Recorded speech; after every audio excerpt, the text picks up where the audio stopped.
Hi, my name is Usman. I'm an architectural photographer at Sonder Creative, and today I'm going to show you how to use your Colour Checker passport in Capture One. Now, ever since I made that video where I compared the colors from the Canon 5 DSLR to the Phase 1 trichromatic, a bunch of people have been asking me how to create profiles in Capture One using the Colour Checker passport. Since then, I did a little bit of research, and with a little bit of help, I managed to find this software called Lumariver. Now, I reached out to Lumariver and asked them if I could use their software and show people how to use it, and they were kind enough to give me access. So in this video, that's exactly what I'm going to do.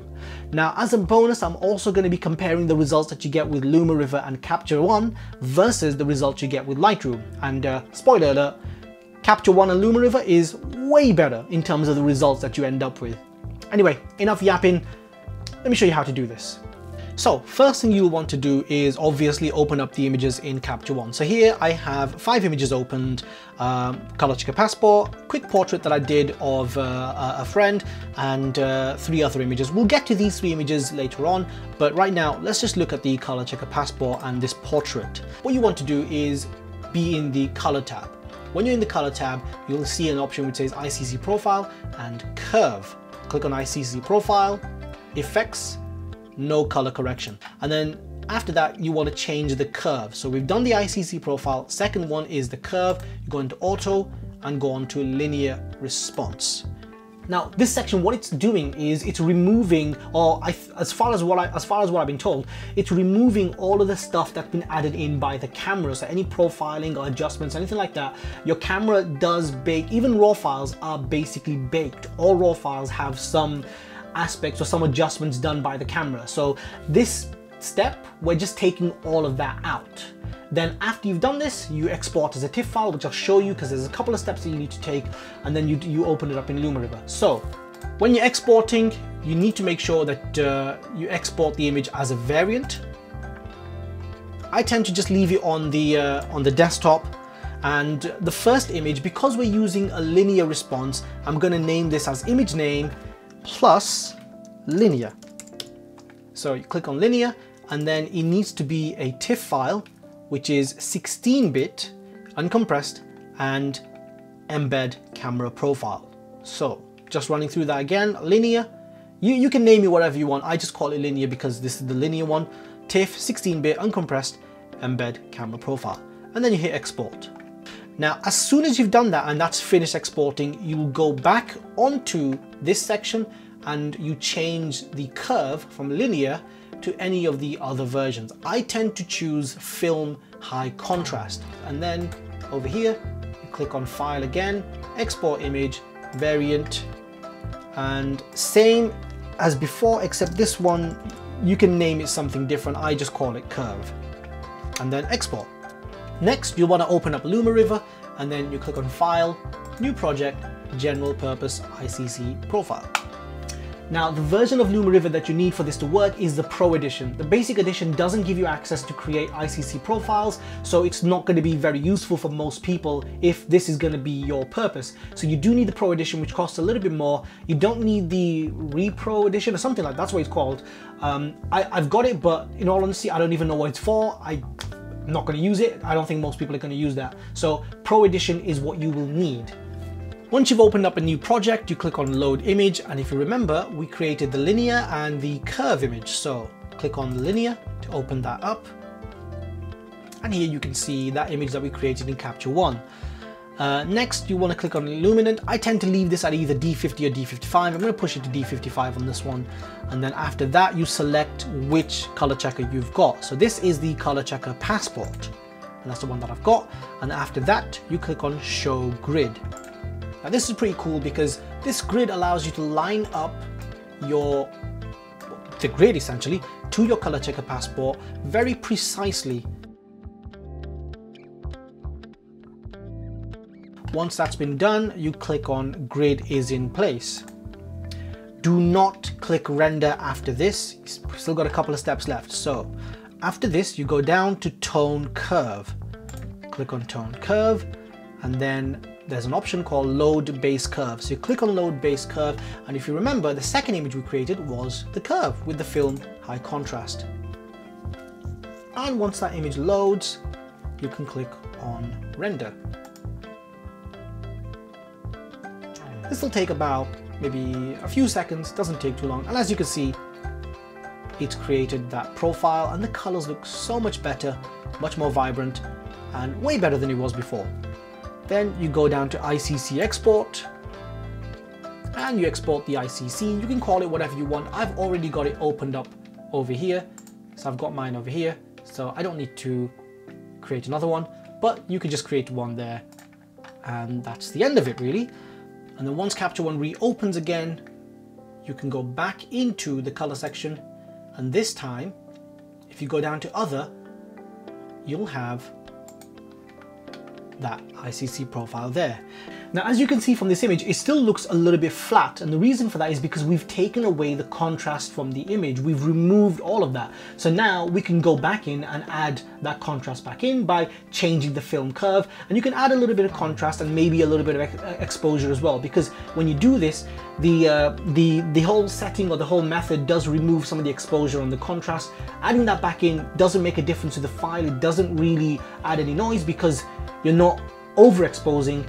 All you're doing is bringing back the exposure. So here it's already on film high contrast. I tend to go into this section at about 0.7, maybe I'd say 1 stop of exposure and then about 15 on the contrast, and it looks much better.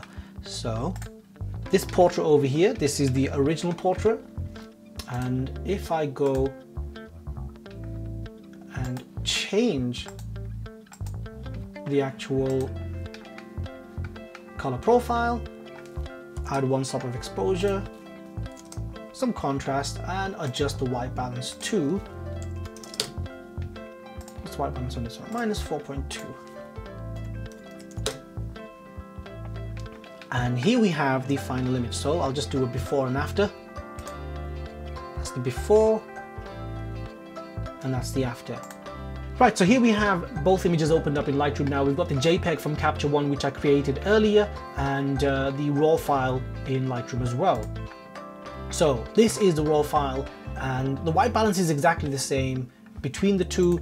It's at 7500. So let's just go down to the color section, and as you can see, I've already added the profile to it. But if I go back to Adobe Standard, you can see the difference. It becomes much flatter in tone, doesn't have the same tones and colors. So just look at the image as I switch back, and as you'll see, a lot more color comes back into the skin tones, and these become more vibrant and they just pop a lot more, and it does look better than what it was. If we go into the library module and then put these side by side, you can start to see the difference. And immediately, well, I say immediately, once Lightroom catches up, you can see the difference in terms of the colors. I mean, over here, for instance, you can't really tell all the colors apart as much as you can over here, especially if you look at this yellowy orange tone here and this green tone over here. There isn't any, I mean, you can't tell them apart. These just look relatively flat. The colors just aren't there. And again, just look at this section here. There's a lot more distinctness between, in the Capture One image, you can just tell all the colors apart more effectively. Even the sky over here isn't accurate blue, because around this time in the evening, the sun was setting, the sky will look a little bit blue. Even from this distance, you can tell there's a huge difference in colors. The Capture One image just looks much better. Now, skin tones. Skin tones are extremely important, so we can tell the difference between both images. And in the Lightroom image, you're just getting this weird yellowy green tone coming into the image, and it just doesn't look that great. Over here, the skin tones look more natural, and you can see the differences between all the reds and magentas, and you know, even the yellow tones and the eyes. Just look at the eyes as well. Look at how much better the image in Capture One looks versus the image created in Lightroom. Even the lips as well. There's just much more tonality, and it looks significantly better than creating the profile in Lightroom. So now that you know how to use your Colour Checker Passport in Capture One, I'm going to show you something else which I think is going to be really interesting and quite useful to a lot of photographers, because the thing that you're doing in Capture One is you're creating an Icc profile, and Icc profiles are far more flexible because you can use them in Photoshop, Capture One, and basically any software that reads Icc profiles. The problem with the Lightroom profile is you can't use it in Capture One, you can't use it in, I don't think you can use it in any other software apart from the Adobe Suite software, which is LinkedIn, which is a bit of a shame, but that's just what it is. So remember those 3 images that I opened up in Capture One with the portrait? Well, we're going to look at them and I'll show you something quite interesting. Right, so back in Capture One now, and we're looking at these 3 images over here. And the first image over here on the left, this is an image which was taken at 1/50th of a second with the Canon 5 DSLR and the 24 tilt shift. Haven't done much in terms of the edit, I just recovered some highlights, and as you can see, the color profile is exactly the same. White balance at 5800. The tint I used auto, but minus 0.6 looks about right. The image next to it, this was shot with the same camera and lens setup. However, you'll notice it's been shot at 15 seconds because I used a 10 stop ND filter from Icc on this image to get that long exposure look, and the colors are way off on this one. You'll also notice that the exposures are a little bit darker in the corners, but we'll get to that in terms of fixing that as well. And the white balance, let's just change this to 5800 as well, just to cool it down a little bit, but still it's got that magenta shift to it. It's got such a magenta shift to it that it makes this look wrong, but this isn't. This is more accurate than this one is anyway. Obviously ND filters can cause issues in terms of colors. However, you can add an Icc profile. So I created a specific one for this, and then with the tint, I do need to add a little bit on the tint just to counteract that purple shift that you get. The other thing you could do is, you might be wondering what this image is. And if you watch one of my previous videos where I demonstrate how to do a lens cast calibration, you'll know exactly what I'm going to do on this. So let's go on here, create LCC, and this will just run through the motions and get it done. Now the reason why you'd want to do a lens cast calibration is because whenever you use a filter, or most filters I should say, in front of your lens, it's going to cause issues in terms of exposure. Now having a vignette in your image is fine, that's one thing. However, filters don't give an even vignette. You'll have darker spots and brighter spots, so that's not really great for a lot of different kinds of shots that you may want, but you still want that long exposure look. So doing a lens cast calibration is a great way to remove those issues, and you get a much more even, clean exposure. This is only possible, as far as I'm aware, it's only possible in Capture One. But this is the incredible thing. You can now use custom profiles with your Colour Checker Passport and the LCC, lens cast calibration, together on the same image, which previous to me knowing about Lumariver, that wasn't possible, but it is now. So now you can see the image is much cleaner, the exposure is much more even, and I'll just go back and forth. So this is before and this is after. So you can see it makes a big difference, and applying it is fairly straightforward. You just do apply LCC and there we go. The exposure's much more even, and if we put it side by side, now you've got much better colors even though you use an ND filter. So with just a few clicks you were able to remove any issues in terms of exposure or darker spots that you can get with ND filters, and get really neutral, vibrant colors. And I'll show you why this is actually a little bit better than this, even though this was just straight out of the camera with nothing in front of the lens. First thing is, if we go to this section here, now this section over here isn't supposed to be blue. It's actually a much deeper, darker black tone instead of blue.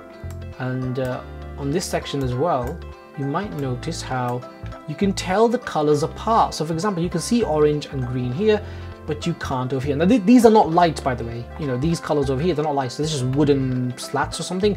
So the lights, the white lights that are behind them, they don't have any color on them. It's just the wood.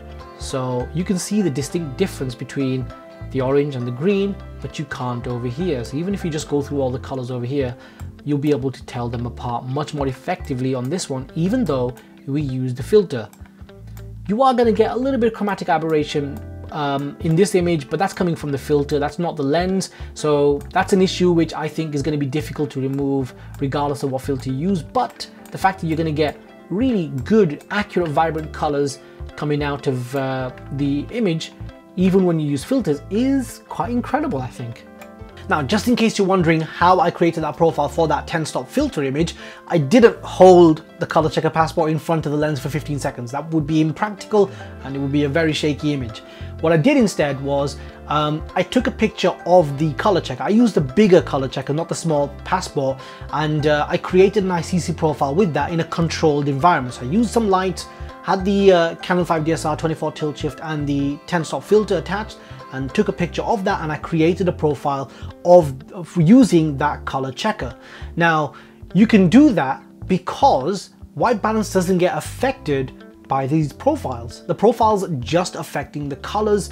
And yeah, I know white balance affects colors, but white balance, if you're shooting raw, you can change it quite easily. You can adjust that in post really easily, but the profiles are going to give you much more accurate and vibrant colors, especially depending on the combination of camera lens and filter that you're using. So the great thing about this is you're creating Icc profiles which can be used, and you don't need to be faffing around holding your Colour Checker Passport or the big Colour Checker SG Digital when you're in the field, because the profiles exist on your computer. You can just shoot however you want, come back, adjust the white balance, add the profile, done. It's that simple. It's just such a good way of shooting, and I really love this combination between Lumariver and Capture One, and it's something that I really enjoy doing. What I'm thinking is I might have access to a lot of different equipment, so I might start creating profiles for all the different combinations that a lot of people use, the common combinations, and I might create profiles for a bunch of filters as well. So if you're interested, I might try and I might make like a pack or something that you can get, but let me know. I mean, let me know if you're interested in something like that, and that way, you know, you don't need to be faffing around doing all this nonsense trying to create the profiles. You can just get them off me, really. But yeah, I want to give a massive thank you to Lumariver for letting me use their software and create this these Icc profiles and make this review. I really appreciate it. Love the software. It's really changed the way that I work. Absolutely love it. Capture One is now my go-to software because I can do lens cast calibrations and color check and use the Colour Checker Passport, which previously I couldn't, and that was one of the things that was holding me back from switching over. But now I can switch over quite comfortably. Anyway, let me know your thoughts. Tell me what you think of this. Is this something that you find useful? Hit the like button, subscribe. I hope you enjoyed this video, and I'll see you guys in the next one. Thank you.